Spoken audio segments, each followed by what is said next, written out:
Today, we're going to unpack the epic three-decade story of modern globalization. I mean, it's a heck of a story. It's got everything. An explosive beginning right after the Cold War, a painful reckoning, and now a total reinvention of the world economy. So where do we even begin? You know, when you hear this quote, it sounds like it could have been written yesterday, right? It's basically a description of an Amazon Prime paradise. But the crazy part is, the famous economist John Maynard Keynes was writing about the world way back in 1914. He was describing a previous golden age of global connection, an age that, well, ended abruptly and very, very violently. That's a powerful idea to keep in the back of your mind as we go through this. Okay, so let's set the scene. It's the 1990s. The Berlin Wall is rubble, and this incredible wave of optimism is just washing over the entire globe. This was the birth of modern globalization, a time of just explosive growth and this powerful belief that the whole world was becoming one giant, integrated marketplace. To really get a feel for the sheer speed of this change, just look at this number. Back in the late 1980s, this was how much currency was traded every single day, $190 billion. Now that sounds like a huge number, for sure, but trust me, it was just the warm-up act. Because by 1995, just a few years later, that daily number had absolutely skyrocketed to $1.2 trillion. Yeah, trillion with a T. Money was just flying across borders at a speed nobody had ever seen before. It really felt like there were no limits to this new, connected world. So you have to ask, what was the big idea driving all this? Well, the intellectual engine behind it all was this deceptively simple theory from way back in the 19th century called comparative advantage. The core idea isn't that you have to be the absolute best at making something. It's simpler. It's that everyone wins if each country just focuses on what it's relatively good at. You play to your strengths. Okay, so let's make this super clear. Check out this table. You've got West and East. Now, West is actually better at making both computers and bicycles. So you might think, well, West should just do everything, right? But look closer. West's real superpower is making computers. East, on the other hand, is relatively better at making bicycles. So if West goes all in on computers and East focuses on bikes, and then they trade, the total amount of everything goes up. The pie gets bigger for everyone. That was the promise. Trade wasn't a zero-sum game. But, okay, let's pump the brakes for a second. Here's a little reality check. Even back then, at the absolute peak of all this optimism, the idea of a perfectly flat world wasn't quite true. Turns out most investment was still being financed at home. Money wasn't flowing quite as freely as you'd think from the headlines. It was a little hint that maybe the foundations of this new world weren't as solid as they looked. And those little cracks, well, they were about to turn into massive fault lines.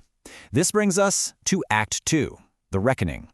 That early, dizzying optimism was about to run headfirst into a series of brutal shocks, and the whole idea of globalization came under serious attack. You can almost pinpoint the moment the mood started to shift. It was 2006, with the collapse of these huge global trade talks. It was a big deal because for the first time in decades, the political will to just keep pushing for more free trade, it just evaporated. The global consensus was breaking apart. And after that, it felt like the hits just kept on coming. The 2008 financial crisis was a massive body blow. It completely shattered people's faith in that interconnected financial system that had powered the whole boom. And by 2019, all these events gave rise to a new and kinda scary word, deglobalization. And deglobalization is pretty much exactly what it sounds like. For the first time in modern memory, all the things we used to measure globalization, trade, investment, capital flows, they were all going in reverse. Everything that had been going up, up, up was suddenly going down. The world was starting to pull apart. And of course, these economic problems didn't just stay on spreadsheets. They fueled a powerful political backlash. People who felt totally left behind by all these rapid changes started to get very, very loud. And this wasn't just happening in one or two countries. This anger was global. And this is where that parallel from the very beginning becomes really chilling. Remember that vibrant, super-connected world from 1914 that Keynes was talking about? Well, all this talk of deglobalization brought that memory rushing right back. That world, It ended in war. The first great age of globalization didn't just fade away, it was destroyed. And all of a sudden, the idea that our own era of connection could go into a dangerous reverse, well, that started to seem terrifyingly real. And listen, this backlash wasn't just a Western story, not by a long shot. This quote from an unemployed worker in China just shows that the same fears were being felt all over the planet.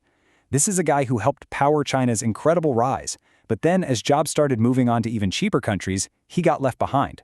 That anxiety was a truly global thing. So where does all that leave us? Well, it brings us to Act 3, to the new reality that we are living in right now. See, globalization didn't die. It just transformed.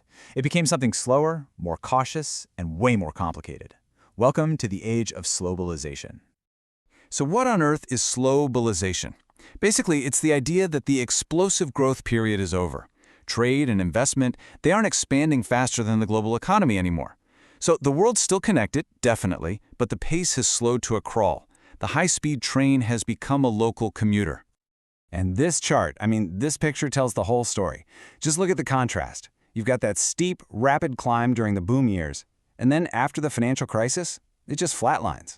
The engine didn't shut off completely, but it was throttled way, way back. Now, it's really tempting to blame this all on politics and trade wars, and that's part of it, for sure. But there were deeper things going on. The easy wins, like making shipping cheaper, were mostly gone. And big companies started realizing, hey, maybe having our supply chain stretched all the way across the planet has some hidden risks. On top of that, China started making more of its own stuff instead of just assembling parts from other places. And if all that wasn't enough, another layer got added to this, and it's a really big one. The global economy started to fracture along geopolitical lines. We're moving away from that idea of one single system and towards a world of competing economic teams. These numbers just show you how huge this shift has been. At the end of the Cold War, the world's non-democratic nations were a pretty small slice of the global economy. Today, their share of global GDP has more than doubled. Their share of the world's biggest companies has jumped from just 3% to 30%. This isn't a small adjustment, it's a fundamental rebalancing of global power. And this visual just hammers the point home. The autocratic world now makes up over a third of the entire global economy.